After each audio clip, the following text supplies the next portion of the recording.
Gracias, Paco, y gracias a Javier, que yo creo que si algún no convencido había, ya nos hemos hecho todos tecno-optimistas escuchándote y como decía, yo creo que no exageraba cuando os hablaba de ponentes de nivel.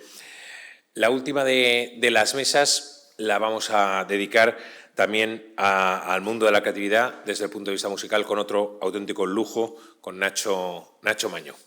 Nacho, cuando quieras.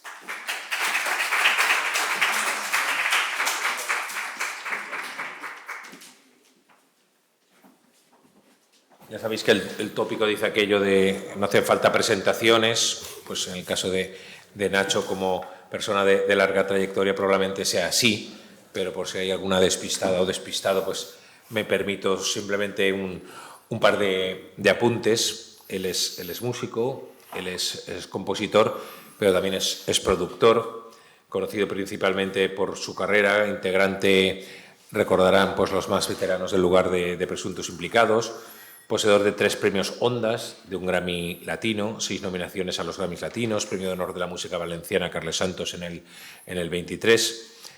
Ya digo, una dilatada trayectoria. Dirigido además grabaciones para artistas como Alejandro Sanz, como Armando Manzanero, Niña Pastori, Serrat, Lluís Llach, Paco de Lucía y un largo etcétera. Es mucha la música valenciana también que ha pasado por sus manos, Paco Muñoz, Luis Miguel Campos, Joan Améric, Andreu Valor, Revolver, Seguridad Social, Carraiset, Melómas, Chimo Tebar, Perico Sambeat o Pep Jimeno Albotifarra. Solo algunos de los ejemplos de sus trabajos. Y esa carrera que abarca ya casi 4 décadas, ¿no? Si no me equivoco, también tiene un nuevo proyecto desde hace algo más de 5, en 2009, si no me equivoco, con Gisela Renes. Nacho Mañó, por tanto, sigue en activo en esa producción musical, escribe bandas sonoras para películas y además es miembro de la junta directiva del SGAE. De esto también hablaremos y de derechos. Y arrancamos, Nacho, gracias de verdad por acompañarnos, un verdadero placer de creatividad musical. Pues estamos hablando toda esta mañana y te veía ahí siguiendo también muy atentamente la jornada de este concepto de curiosidad permanente. ¿Tú te consideras, Nacho, una persona curiosa?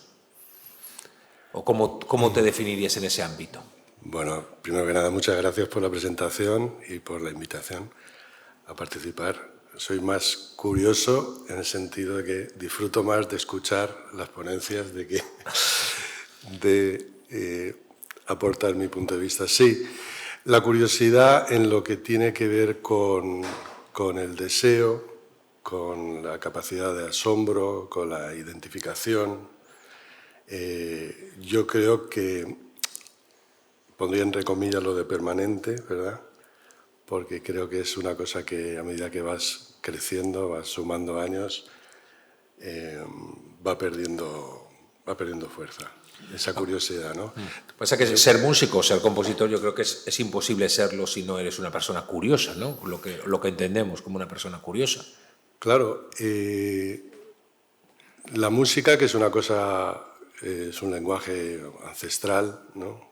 Yo creo que anterior al lenguaje incluso, ¿no? Aparece en mi vida de una manera muy natural, con mis hermanos, y inmediatamente aparece la curiosidad por tratar de entender qué es lo que le pasaba a mi cuerpo, esa reacción ante la belleza, ¿no? Porque me conmovía. Y entonces llega un momento en que lo que intentas es con tus herramientas como músico, a principio muy rudimentarias y con los años vas mejorándolas, pues tratar de captar dónde están las claves en aquellas músicas que te conmueven, que te emocionan, ¿no? Y ese es un camino inacabable, inabarcable. La música es inabarcable. Vas a dedicarte toda la vida para hacerlo medianamente bien. Porque, en un pequeño ámbito. ¿Se nace curioso que es tú o esa curiosidad también se trabaja? Yo creo que ha sido muy interesante muchas de las intervenciones, pero me he quedado con esta que decía que tiene mucho que ver con la identificación.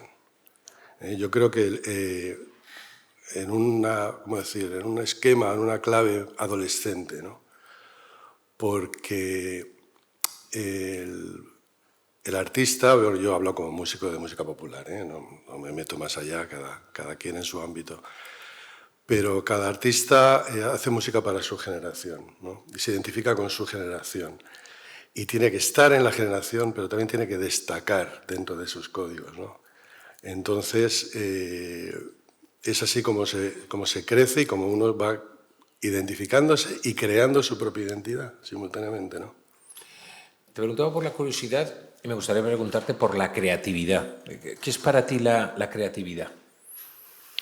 Pues la creatividad es una necesidad que creo que nace de la angustia, ¿eh? Es algo que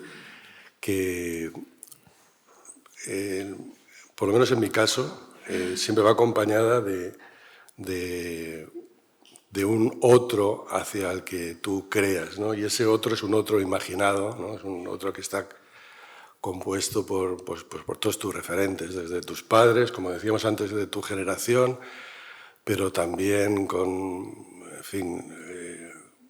ese tirano que todo artista lleva dentro, que hace que todo lo que hagas te parezca pequeño, te parezca insuficiente.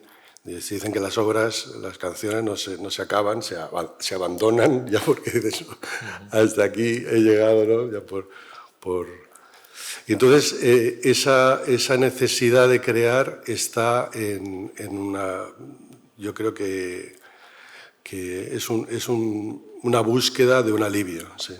Hemos hablado de inteligencia artificial a lo largo de toda la mañana, especialmente ahora con Javier y con Paco. ¿Esa inteligencia artificial, desde tu punto de vista, desde tu experiencia, puede llegar a acabar con la curiosidad, con la creatividad, o ser un gran aliado, como ese optimismo que hemos reflejado se manifestado? ¿Cuál es tu opinión? Me ha gustado mucho en fin, cómo has definido esa inteligencia artificial generativa, ¿no? Sí, claro. A mí me gustaría ponerla aparte, ¿no? La generativa me parece que hay que ponerla aparte, porque yo utilizo muchas herramientas de inteligencia artificial, bueno, todos, ¿no? El teclado predictivo, tantas cosas, ¿no? Pero en la música, las herramientas de la producción musical, hay muchas que nos ayudan a conseguir una mayor excelencia en el sonido, ¿no? Porque nos acortan el camino, la búsqueda de la pureza, de la limpieza del sonido, y esas son herramientas que incluso, os cuento, has nombrado a Paco Muñoz. He hecho una cosa súper chula con Paco este año, que es que Paco, pues por una medicación que le han dado, él no puede cantar, ha perdido la voz, la va recuperando poco a poco, pero me dio una grabación de un disco que hizo hace 20 años, no un disco, un concierto que hizo hace 20 años, que nunca había grabado un disco. Y entonces lo que he hecho es, con inteligencia artificial, extraer esa voz del Paco de hace 20 años y hemos hecho una producción a partir. O sea, la inteligencia artificial te da unas herramientas maravillosas y creativas, muy interesantes. Pero luego está el otro lado, ¿no? El lado de la generativa, la que lo que hace es dar la música tal y como tú la quieres, ¿no? Ahí no hay lugar a la sorpresa, porque son referentes. Quiero 1 minuto 40 segundos de música de tensión al estilo de John Williams, ¿no? Entonces, pues lo que te va a dar es eso, ¿no? Lo que va a dar es eso, ¿dónde queda ahí la sorpresa? ¿Y dónde queda John Williams, ¿no? Con sus derechos y con sus... ¿no? Eso es lo que has un poco esbozado antes, que es un terreno en el que la inteligencia artificial ha avanzado muy rápidamente sin considerar a los creadores que le han alimentado. Me das pie a hablar de los creadores, de derechos, que es otro de los temas para nosotros, desde luego en esta jornada muy, muy importante, de propiedad intelectual. Desde tu experiencia, además ahora lo recordaba en tu presentación, miembro también de la Junta Directiva de la SGAE, lo acabas de manifestar un poco ese cierto temor, ¿no? Si me permites un poco describir lo que estabas tú comentando. ¿Cómo ves en este nuevo contexto de presente y de futuro esa reivindicación de la propiedad intelectual, de los derechos de los creadores? Bueno, está ocurriendo que ese mundo, ¿no? El mundo de la inteligencia artificial generativa, que está creando ya músicas, que hay aplicaciones que tenemos en el teléfono, que es muy simpático, ¿no? Porque haces un prompt ahí con unos cuantos cosas sobre tu amigo ¿no? Pues le gusta el fútbol, le gusta no sé qué, tiene un perro, no sé qué, y te hace una canción, y quiero que sea un reggae, tal, y te hace una canción muy ocurrente y muy tal. Bueno, ¿qué es lo que pasa ahí? Pues que cómo se ha conseguido eso, ¿no? ¿Quiénes han sido las víctimas? Normalmente la víctima en la música suele ser una de las primeras víctimas de todos los avances tecnológicos. Yo creo que hemos ayudado mucho a que todos tengamos una conexión de Internet en casa, ¿no? Los que hacemos música, los que hacemos películas. ¿Qué es lo que está pasando ahí? Pues que ha ido mucho más rápido que los legisladores, incluso más rápido que la idea que sobre esto se tendría que haber generado antes, ¿no? Y claro, ha habido un campo abonado para trabajar, para disponer de todas estas creaciones y bueno, pues ahí está ¿dónde está la línea, ¿no? ¿Dónde está la línea que no se debería cruzar? O dónde incluso está la línea donde el trabajar con inteligencia artificial generativa empieza a ser empieza a haber un derechohabiente, ¿no? Porque ¿qué le impide a un productor cinematográfico pues registrar como suyas las músicas de un documental bajo el argumento de que le ha dado a la inteligencia artificial el prompt de la música que quería que generara, ¿no? Entonces, ¿él es co-creador o cómo está eso? Porque realmente la música generada por inteligencia artificial no tiene derechos, porque no hay un derechohabiente. Y más allá, Nacho, de la inteligencia artificial y de estas dudas, ¿qué futuro le auguras a la industria musical? Porque imagino que os molesta a los profesionales que no se os considere como una industria, ¿no? Si me permites el tema, con todo lo que supone de supervivencia económica, de profesionalidad. En el periodismo, si me permites, nos pasa algo parecido, ¿no? A veces no se entiende que los profesionales pues vivimos de esto, ¿no? Que yo hacía una alusión antes, a que los propios medios de comunicación somos empresas. Sí. ¿Cómo ves tú la industria musical? Porque todos os admiramos como artistas, pero claro, tenéis que pagar Mercadona, como Como todo yo mundo, digo, claro, como sí, todo sí. hijo de vecino. Bueno, la verdad es que el momento, digamos, de ser un artista en la pomada se fue en los años 90 y los primeros años 2000, ¿no? Ahí estuve viviendo, aparte, un momento en el que la industria musical pues vendía un objeto, que era el CD o el DVD, ¿no? Entonces, pues entraba dentro de esa lógica de que había un departamento comercial, había un estocaje, había todas estas cosas, ¿no? Todo eso lo he visto transformarse y ahora se ha convertido en el streaming, ¿no? La música que está a disposición con una suscripción. Entonces la industria se ha modificado, pero se ha adaptado. O sea, lo que son las majors se han adaptado. Entonces, en lugar de tener grandes ventas de artistas punteros, que eran un poco el mascarón de proa, y detrás íbamos la segunda división, que éramos beneficiados del Mecenas, que era la compañía de discos que estaba ganando mucho dinero pues, con Alejandro o con Mecano, en fin.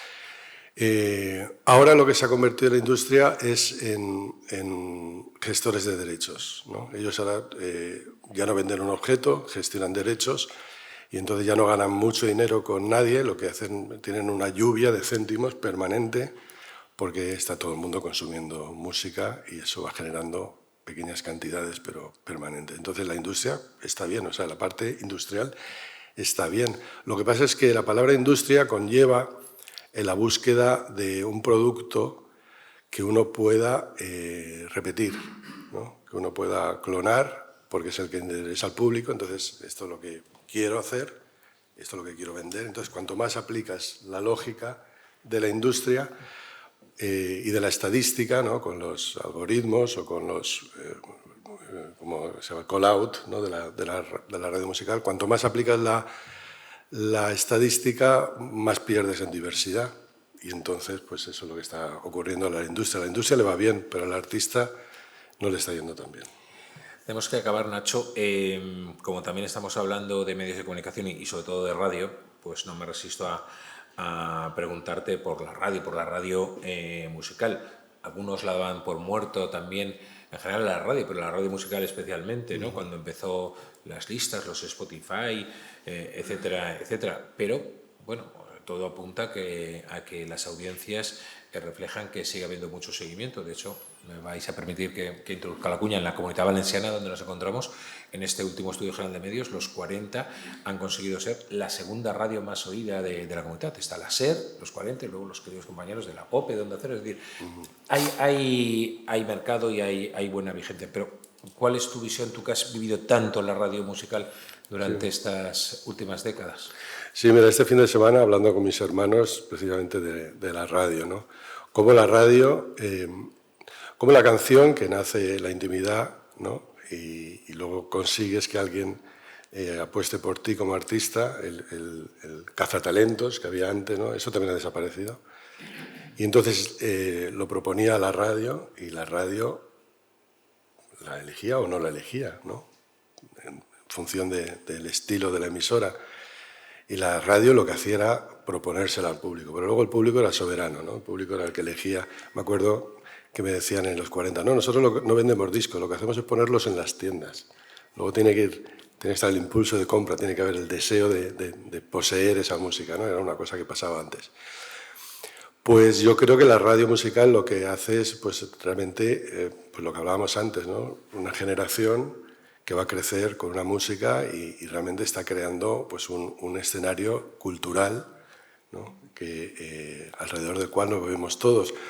Y además con el poder tremendo evocador que tiene la música, ¿no? Que escuchas 40 y sabes que estás en el 2025, pero te pones 40 Classics y te vas a los tuyos, ¿no? A tu generación, dependiendo de cuál sea tu edad. Pues Nacho, muchísimas gracias. Hemos estado acostumbrados a escuchar tu música, a escuchar tus producciones. Siempre ha sido, personalmente te lo digo, un auténtico lujo, pero escucharte hablar, si me permites, lo iguala como mínimo, y yo creo que todos los que están aquí coincidirán conmigo. Muchas gracias. Muy amable, muchas gracias.